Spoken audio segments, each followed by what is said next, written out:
In just over 8 years, we've more than doubled in the value of this organization. We're worth $1.25 billion.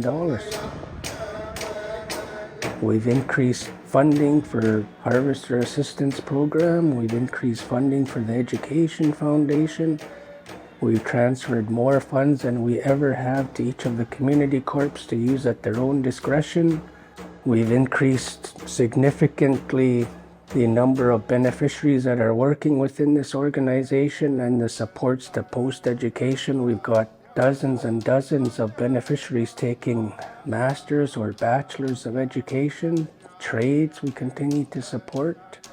It just goes on and on. We've got funding to build new infrastructure in each of the communities, office centers, as well as early childhood centers, as well as housing that we would be building to provide to beneficiaries within the communities. We're concluding a study on dental services within our region, and my staff are probably going to recommend we take it on. Within this federal budget that was announced a month or so ago, we're expecting a significant amount of funds for our region over a 10-year period to build the capacity as well as the infrastructure for our young people's wellness center based on our law that we passed.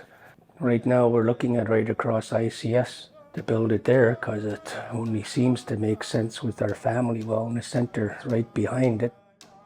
Not to mention enhancing Reindeer Station. We've put in more cabins there.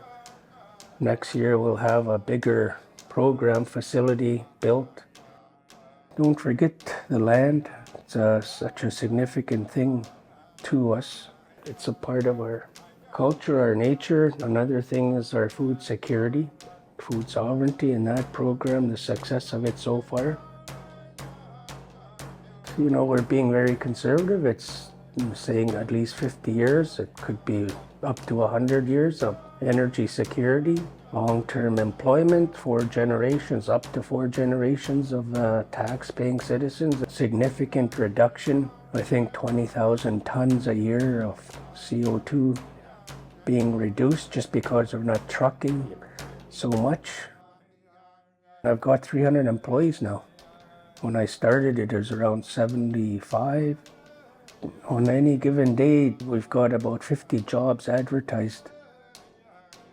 Trying to go back when I was young, but then it was just signed and I was just 19. And the significance of it and pride that it brought, and from what I hear from beneficiaries outside as well now, is that with how we're doing outreach, either for legal aid or sending our education career counselors out to Whitehorse, Yellowknife, people are feeling more inclusive now of the corporation rather than being excluded and ignored, even though they say, well, some of the benefits we provide to the communities they don't fully understand. So I have to say, some of this funding we negotiate is only for this region because of based on the needs. They don't get the same services.